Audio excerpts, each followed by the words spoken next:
All right, it's Thursday. That means Dr. Joe is here to answer questions about your pet. So if you have a problem with your pet, you can give us a call. The number is 918-460-KJRH. And today, Dr. Joe has brought along Ozzy. Ozzy. Good morning. Good morning. How are you doing? Well, tell us about Ozzy. Well, Ozzy is just a little dog here, and actually he's about 13 weeks old, so he's not growing particularly fast, although when you look at him, you think, oh, you look like a big dog here. And so I'm kind of approximating with you that he'd be about 50 pounds or so, but he's really... Okay, so a medium-sized dog. Yeah, we've had him quite a long time. He was kind of abandoned and a little roughed up a little bit, but he's doing great here.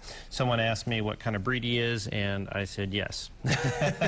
He does look like a tough one to figure out, doesn't he? There's a lot in there. His hair coat, if He's you got notice, a lot going on. Yeah, it really is very short. It kind of reminds me of there's some Shar-Pei in there somewhere, although he's far from any type of wrinkly skin and stuff. But his hair coat is real short. No, actually, not a whole lot. Not a whole lot. So, where can folks find Ozzy? He's over at Heritage, which is 627-8575, or he's animalaid.org on the net. Easy enough. All right, let's get to the phones. And first up, we have Gail in Tulsa. Good morning, Gail.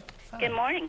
What's your question? I would like to find out, we have been told we have a 13-year-old Chihuahua, and they tell us now we have to have a heartworm test before they will give us our heartworm medicine for her. Yeah, a lot of times I'll tell people that it's good to know the heartworm status. 13 years old, yeah, you're getting up there a little bit. I think that's maybe what you're getting at, and I don't know what kind of shape it's in. What can happen sometimes is if some of this stuff will start killing the heartworms, and if they have heartworms, they can have a reaction. Most of the time, you want to talk to your veterinarian about that a little bit. Sometimes, there's always exceptions to the rules, and you need to talk to them just a little bit. But for the most part, it's good to know the heartworm status of the dog, especially on an older dog, because just a few worms can cause that heart to have some problems and to actually malfunction a little bit. So not good. But yeah, it's kind of bad. Hopefully we're getting into a colder time of year, but what I'll tell people real quick is we keep up the heartworm stuff all year round, because there's times where you'll have a week in January, not always, but where it gets 40, 50 degrees. So better safe than sorry. Absolutely. Our next call is also from Tulsa. It's Tammy. Good morning. Good morning. Hi. What's your question? Hi. I got a cat, and we moved across town, and she wouldn't eat about almost 3 or 4 days. Okay, we're thinking about moving to California. Will you think that of her? Do you think she'll make it? Well, I mean, you want to probably, usually a day or two, cats get upset and they'll kind of stop eating for a day or two sometimes. But if it's 3 or 4 days, you might want to have your cat checked out before you go and just have someone kind of listen to her and look at her, have her weighed, kind of what we call body condition score. And then also kind of mix around a little bit some canned food or even some little Gerber's #1 chicken baby food, and see because if she's really not eating, that kind of concerns me a little bit. And you probably want to have her checked before you go, because that could be stressful going all the way across the country. Okay, let's squeeze in one more call. It's Kim in Glenpool. Good morning, Kim. What's your question?